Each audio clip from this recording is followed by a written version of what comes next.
Hello and welcome to Rajya Sabha TV. You're watching News Tonight with me, Tina Jha. In the next 30 minutes, I'll be taking you through the day's developments across India and the world. But first, the headlines. No electronic voting system during the upcoming monsoon session of Parliament. Division or voting to be conducted through distribution of slips. Rajya Sabha Chairman Venkaiah Naidu takes stock of arrangements for the session. Conducts mock session of the upper house.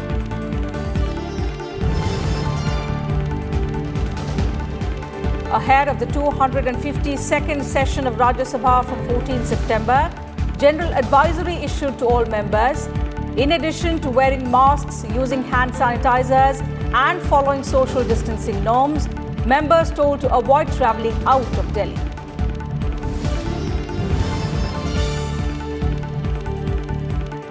Harivansh files nomination for the post of Rajya Sabha Deputy Chairman as the NDA candidate. BJP issues 3-line whip to its MPs in the upper house to be present for election on the 14th of September.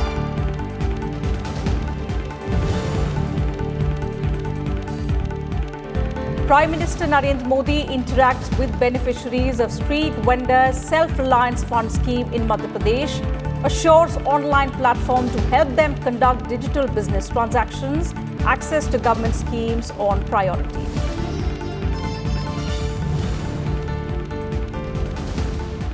And human trials of COVID-19 vaccine candidate developed by University of Oxford put on hold after UK participant develops unexplained illness. Partnering firm AstraZeneca describes pause as a routine one.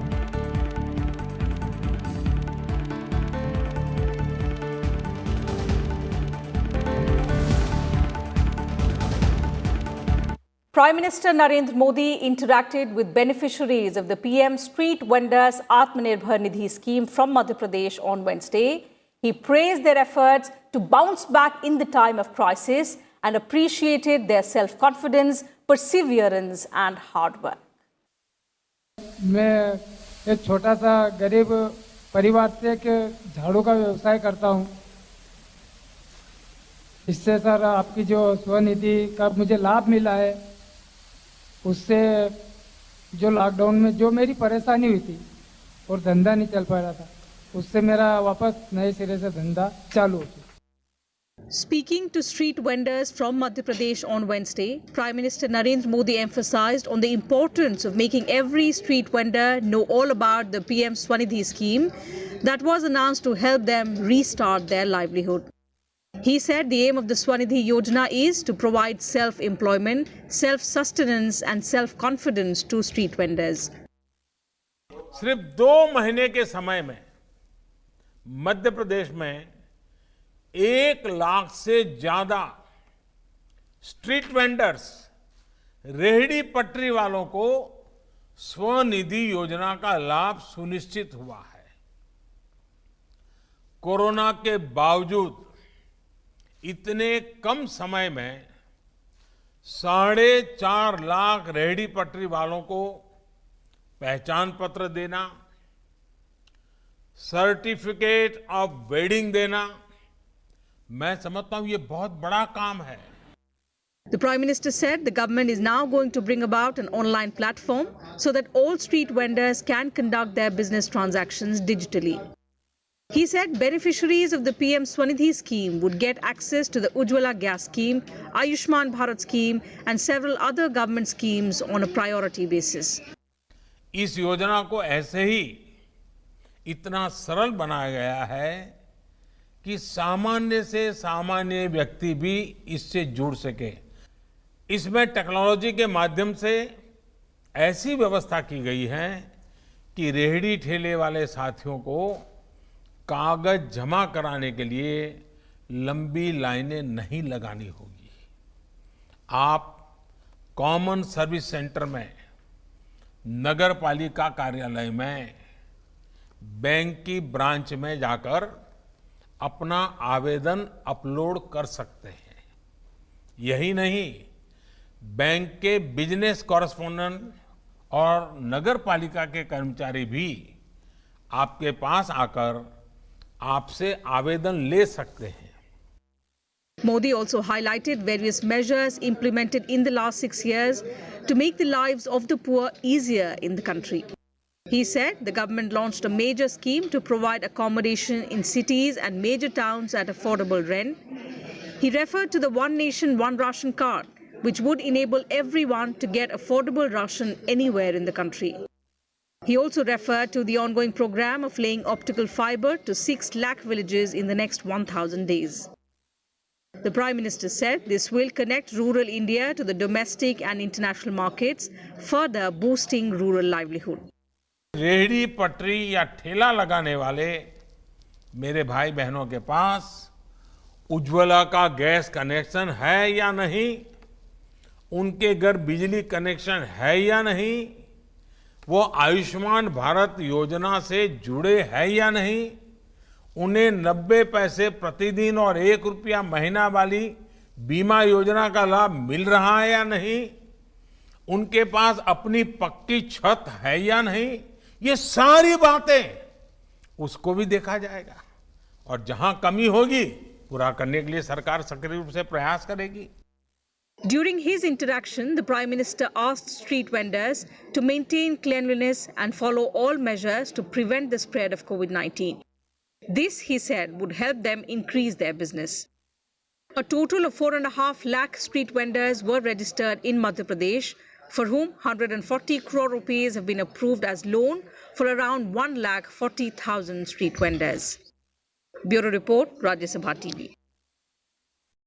Rajya Sabha Chairman M. Venkaiah Naidu on Wednesday administered the oath of office to YSR Congress Party MP Parimal Nathwani, re-elected for a third term to the upper house.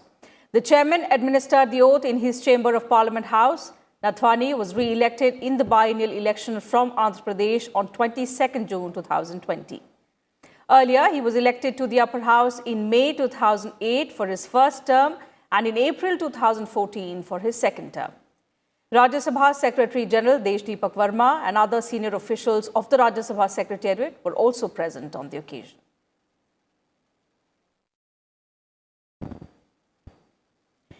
JDU MP Harivansh on Wednesday filed nomination for the post of the Deputy Chairman of Rajya Sabha as a candidate of the BJP-led NDA.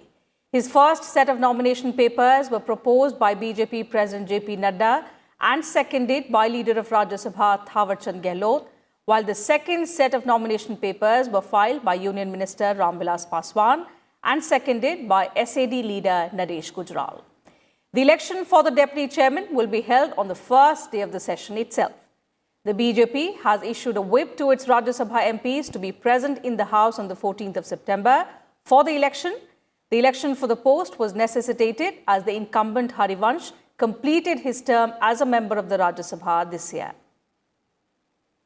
Our correspondent Arvind Kumar Singh spoke to the JDU MP Harivansh, who expressed gratitude to Prime Minister Narendra Modi and NDA allies for supporting him. Listen in. Sir, NDA ने दोबारा जो है आपके नेतृत्व में उपसभापति के चुनाव में आपको दोबारा जो है एक प्रस्ताव किया है आपके नाम का, और पिछले बार भी आपके पास एक छोटा सा कार्यकाल था, ज़्यादा समय नहीं रहा और बहुत चुनौतीपूर्ण रहा, क्योंकि नए जनादेश के बाद जिस तरह के माहौल में हाउस चला और बहुत अच्छा पार्लियामेंट का जो दोनों सदनों का परफॉर्मेंस बहुत अच्छा था। आपको अभी आगे क्या उम्मीद दिख रही है सर, और किस तरह का आप आने के बाद किस तरह के बदलाव आपके दिमाग में परिकल्पित? दरअसल मैं आभार व्यक्त करना चाहूँगा एनडीए के सभी नेताओं का, सभी घटक दलों का, माननीय प्रधानमंत्री जी का और सभी वरिष्ठ नेताओं का। मैं जिस दल से हूँ उसके मुख्यमंत्री जी का, जिन सबके सहयोग से मुझे पुनः यह एक दायित्व मिल रहा है। मैंने पहले भी हमारे राज्यसभा के जो चेयरमैन हैं और देश के उपराष्ट्रपति जी हैं, जो पदेन चेयरमैन होते हैं, उनके मार्गदर्शन में बहुत कुछ सीखने, जानने और करने का मौका मिला। आगे पुनः वह मौका मिलेगा। हमेशा उनका यह एक तरह से, जिसे हम एक शब्द में कहें, स्टैंडिंग इंस्ट्रक्शन रहता है कि जो इस सभा की मर्यादा पहले से स्थापित है, जो गरिमा है, उस गरिमा और मर्यादा के तहत राज्यसभा श्रेष्ठ ढंग से काम करे, यह काम हमें करना है। तो यह दायित्व मैं पूरा करने की उनके मार्गदर्शन में कोशिश करता हूं और एनडीए के सभी नेताओं की भी ये अपेक्षा है कि बहुत बेहतर तरीके से हाउस चले। और आप जानते हैं आज दुनिया जितनी तेज़ी से बदल रही है उसमें हम संसद के कामकाज को भी उस संदर्भ में करना सबसे महत्वपूर्ण है ताकि देश आगे जा सके, और वही मेरी भूमिका होगी। ये जो सर आपका चुनाव ये जिस दौर में हो रहा है, जिस जो माहौल है इस समय, वो बहुत ही चुनौतीपूर्ण माहौल है पूरे दुनिया भर के। एक तरह से अगर आप देखिए संसदों के लिए भी, जनप्रतिनिधियों के लिए भी और देशों के लिए एक तरह से। तो ये जो मानसून सत्र हो रहा है सर, ये इसमें आप क्या कुछ कहना चाहेंगे जो अपने साथी सांसदों से, क्योंकि ये एक बड़ी चुनौती है। हर चुनौती में ही नेतृत्व का सृजन होता है और आप देख रहे हैं खुद देश में माननीय प्रधानमंत्री जी ने कई बार रेखांकित किया है कि इतनी बड़ी चुनौती कोरोना की जो दुनिया के सामने आई, उस चुनौती में कैसे भारत ने कई क्षेत्रों में विशिष्ट काम करके दिखाया। और इसी चुनौती में जिस तरह के भी गंभीर संकट आए उसमें भारत ने वो प्रतिष्ठा दुनिया में अर्जित की है जो शायद पहले नहीं थी। तो इस चुनौतीपूर्ण वक्त में भी संसद उसी ढंग से काम करेगी जिसमें एक नई लकीर पैदा होगी। यह करने वाले बहुत सारे देश के वरिष्ठ लोग हैं, उन सब के मार्गदर्शन में हम सबको संसद में उस रूप में बेहतर काम करना है। और मैं ये कहना चाहूँगा कि हर एक माननीय सदस्य, चाहे वो पक्ष में हो विपक्ष में हो, जब आप आसन पे होते हैं सब समान हैं, उन सबके अच्छे कामों से मैं सीखता हूँ और बहुत कुछ सीखा है। Parliamentary Affairs Minister Prahlad Joshi on Wednesday said the government is trying to build consensus for the election of the Deputy Chairman of Rajya Sabha and is speaking to all political parties in this regard. He also said that Harivansh's tenure as Deputy Chairman has been brilliant. Arvind Kumar Singh spoke to the minister. Let's listen in to him as well. माननीय हरिवंश जी का performance तो बहुत अच्छा था, इसलिए माननीय प्रधानमंत्री नरेंद्र मोदी जी के नेतृत्व में हमारे राज्यसभा में नेता तावरचंद जी गहलोत ये सब मिलके तावरचंद जी के नेतृत्व में हमने आज हरिवंश बाबू जी का उपाध्यक्ष डिप्टी चेयरमैन उपसभापति डिप्टी चेयरमैन के नाते नाम निर्देश करने के लिए हमने प्रस्ताव आज दिया है। मैं अभी भी निवेदन करता हूं अपोजिशन पार्टी से कि हरिवंश जी उपाध्यक्ष के रूप में बहुत अच्छे ढंग से, बहुत व्यवस्थित और सुचारू रूप से चलाया है सदन। इसलिए मैं निवेदन करता हूं on behalf of the government कि आप कोऑपरेट करके इसके यूनानिमस हो, ऐसे आप सभी सपोर्ट करिए, ऐसे मेरा प्रार्थना है। मैं अपोजिशन पार्टी से हमारा बातचीत भी कल से ही शुरू हुआ है। गुलाम नबी आज़ाद से, माननीय गुलाम नबी आज़ाद जी से मेरा बात हुआ है। कोशिश तो है यूनानिमस करने का, अभी भी अंत तक हमारा कोशिश माननीय प्रधानमंत्री जी के मार्गदर्शन में और माननीय गृह मंत्री, रक्षा मंत्री और हमारे नेता तावरचंद जी के नेतृत्व में हम अंत तक हम यूनानिमस करने के लिए प्रयास करेंगे। The monsoon session of Parliament begins next week under the shadow of the COVID-19 pandemic. The Upper House General Advisory has been issued to all members ahead of the 252nd session of Rajya Sabha. A general advisory has been issued to MPs of Rajya Sabha ahead of the monsoon session that begins on 14 September. Members have been requested to stay in Delhi during the entire duration of the session and avoid travelling out of Delhi except in case of emergency. MPs have been advised to avoid touching common contact points like door handles and use their own pen for writing whenever required.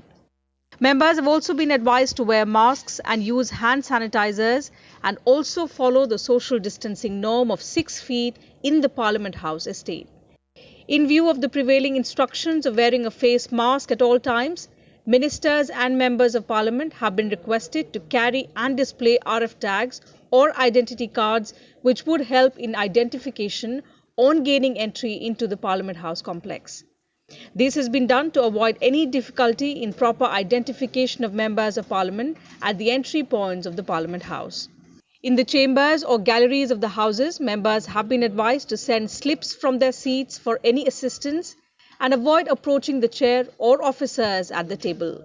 They will use the earphones in case the audio of the floor of the House is not audible in Rajya Sabha chamber or Rajya Sabha galleries or the Lok Sabha chamber. Before speaking, the concerned member will raise his or her hand and identify himself or herself. Transport arrangements to ferry the members from their residence to Parliament House and back during the session period have been made with adequate precautions. Kriti Mishra's report for Rajya Sabha TV. And Rajya Sabha Chairman M. Venkaiah Naidu on Wednesday took stock of the special arrangements put in place for holding the monsoon session of Parliament that begins from Monday. A mock session of the House was conducted with him in the chair and the chamber and the 4 galleries of the House occupied by the staff of the Secretariat as per the seating arrangements already earmarked, keeping in view social distancing norms. Staff members were also made to sit in and participate from the chamber of the Lok Sabha, which becomes a part of the House for the entire session. Each aspect of transmission of audio and video signals from one chamber of the House to the other was thoroughly checked. A sample voting process was also conducted by distribution of slips in all 3 places. The chairman expressed his satisfaction over the arrangements made. He advised senior officials of the Secretariat to ensure that all guidelines issued by the Ministries of Home and Health and Family Welfare are followed scrupulously. The conduct of the monsoon session will be unique not just because of the various precautionary measures put in place, but also because of the sitting arrangement of each house. As all the members of a party cannot be seated at one place, the members will be accommodated at 3 places: the Rajya Sabha chamber, Rajya Sabha galleries, and the Lok Sabha chamber, proportionate to their party's strength in the upper house. Members have not been assigned specific seats, and instead, parties have been allocated a bunch of seats. Here's a detailed report on the seating arrangement of members.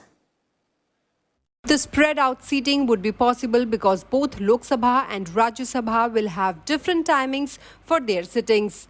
In view of the need to maintain social distancing, the sittings of the Rajya Sabha during the ensuing monsoon session will be held in 3 different areas.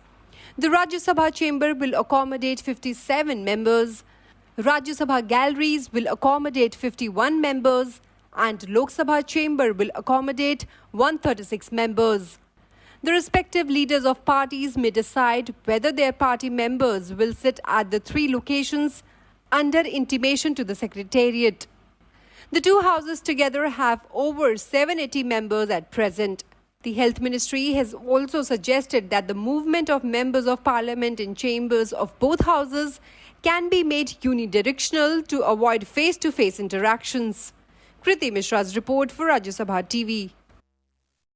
The COVID-19 pandemic has led to the scrapping of the use of the electronic voting system during the upcoming monsoon session. In case of requirement of division or voting, it will be conducted through distribution of slips at 3 places: the Rajya Sabha chamber, galleries, and the Lok Sabha chamber. Each seat has been provided with a microphone and a sound console, and as such, members can participate in the discussion from their seats. The leaders, chief whips of all parties shall furnish the list of MPs wanting to speak to the officers at the table at least 30 minutes before the start of a debate, and the names not received in time may not be called by the chair.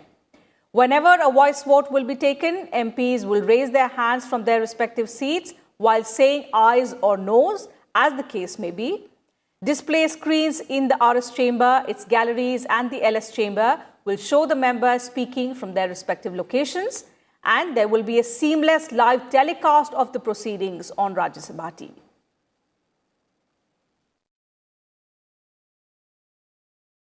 In some other news, Vice President M. Venkaiah Naidu has called for making nature's conservation a people's movement. Speaking at a webinar on the occasion of Himalayan Day, Naidu said conservation of nature is our culture and all citizens, especially the youth, must respect nature and preserve culture for a better future. Addressing a webinar on Himalayan Day, Vice President M. Venkaiah Naidu stressed on the need to rethink our development paradigm in a way that human beings and nature coexist and thrive together. This melting is expected to severely affect the lives of about 1.3 billion of people who depend on it for water, for their drinking, irrigation and energy needs. So, my dear sisters and brothers, we cannot continue with this kind of disregard for nature. If we neglect or overexploit nature, we are putting our future in danger. That's why I always say, nature, culture, together for better future. Drawing attention to the threat of degradation faced by the fragile Himalayan ecosystem, the Vice President stressed that development should not be at the cost of the environment. We must respect nature, as I told you, preserve culture for a better future. We need to rethink our developmental paradigm in such a way that human beings and nature coexist and thrive together. Development should not be at the cost of environment.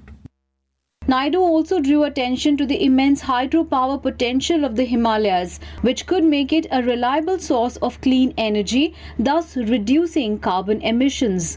On the occasion, the Vice President was also virtually presented the copy of a book, Sansad Mein Himalay, written by Education Minister Ramesh Pokhriyal Nishank. Bureau Report, Rajya Sabha TV. External Affairs Minister Dr. S. Jaishankar is in Moscow on an important visit. While the main purpose of the visit is to take part in the foreign ministers' meeting of the SCO, he would also utilize this opportunity to meet foreign ministers of other friendly member countries. External Affairs Minister Dr. S. Jaishankar met Russian Foreign Minister Sergei Lavrov and the Kyrgyz Foreign Minister Chingiz Ayderbekov in the Russian capital on Wednesday. External Affairs Minister Jaishankar thanked the Kyrgyz Foreign Minister for support provided during the return of Indian nationals who wanted to come back to India during the COVID-19 pandemic. India and Kyrgyzstan are strategic partners, and both foreign ministers discussed issues of bilateral and regional interests. Prime Minister Narendra Modi had visited Kyrgyzstan in 2019 for the SCO summit. Jaishankar also met the Foreign Minister of Tajikistan on the sidelines of the SCO meet to be held on Thursday. SCO member nations include India, China, Russia, Pakistan, Kazakhstan, Kyrgyzstan, Tajikistan, and Uzbekistan. Russian President Vladimir Putin will also address the SCO foreign ministers tonight via video conferencing. The External Affairs Minister is expected to meet Chinese Foreign Minister Wang Yi on Thursday evening. This is Akhilesh Suman's report for Rajya Sabha TV.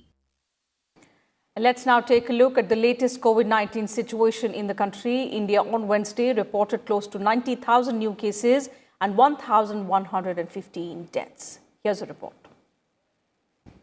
89,706 new cases on Wednesday morning pushed India's coronavirus tally to 43,70,000. The death count rose to 73,890 with 1,115 more fatalities.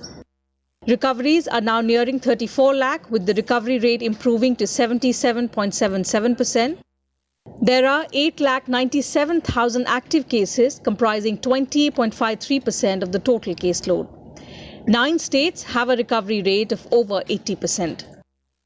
Maharashtra, Karnataka, Andhra Pradesh, Uttar Pradesh and Tamil Nadu are the top 5 states with the biggest 24-hour jump in total cases and deaths. These states contribute 61% of the total active cases of coronavirus infection.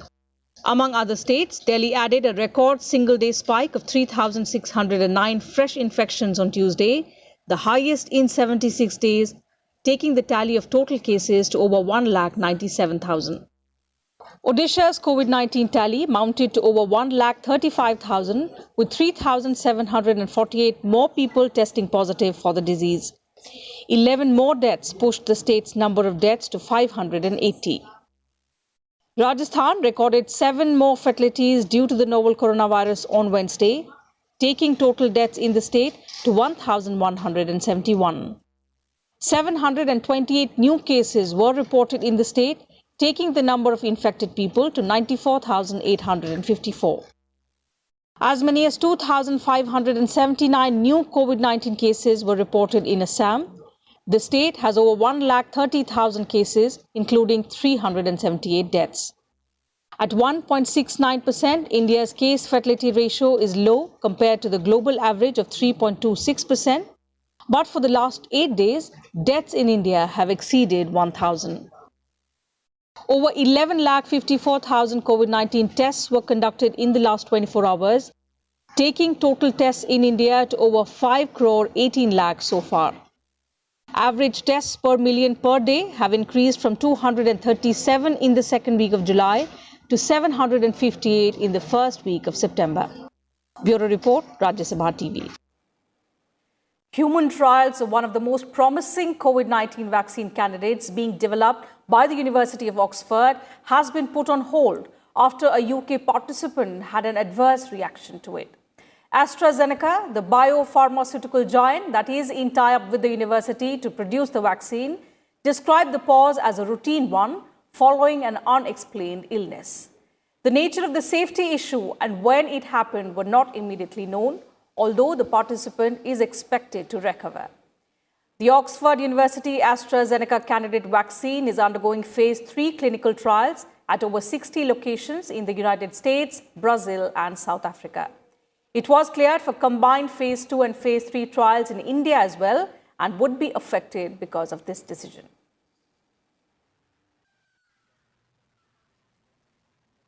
And the pandemic situation continues to worsen worldwide, with total cases now crossing 27.7 million and the death toll surpassing 9 lakh, although nearly 20 million people have recovered across the globe.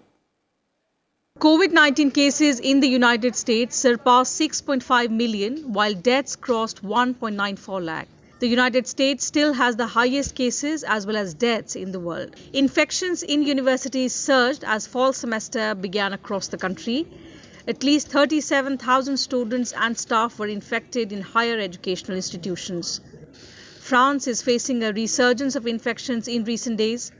On Tuesday, 6,544 new cases were reported, bringing the nationwide tally to over 3.35 lakh. With mandatory masks, temperature checks and social bubbles, schools are reopening across Spain. Spain is the worst hit nation in Europe, reporting over 5.34 lakh cases. Greece is seeing a new cluster of cases in its refugee camps. On Wednesday, 35 COVID-19 cases were reported in the Moria refugee camp. The camp has been sealed off for 14 days until 15 September. With over 4.16 million cases, Brazil is currently behind India and the US in terms of confirmed cases. Brazil has the second most deaths at 1,27,517. In South Korea, 136 new cases were reported, raising its tally to 21,432. The death toll stands at 341. Most recent cases were linked to cluster infections in Seoul and its surrounding provinces. Egypt had 187 new COVID-19 infections, bringing the national tally to over 1 lakh. 19 deaths on the day brought the nation's death toll to 5,560. Japan had 515 new COVID-19 cases and 16 deaths on Tuesday. It now has over 73,000 cases, including 1,406 deaths. Australia's coronavirus hotspot Victoria reported 76 new cases and 11 deaths on Wednesday. The state accounts for 75% of Australia's 26,450 cases of COVID-19. And that's it from us in this bulletin. Thank you for your time. Good night.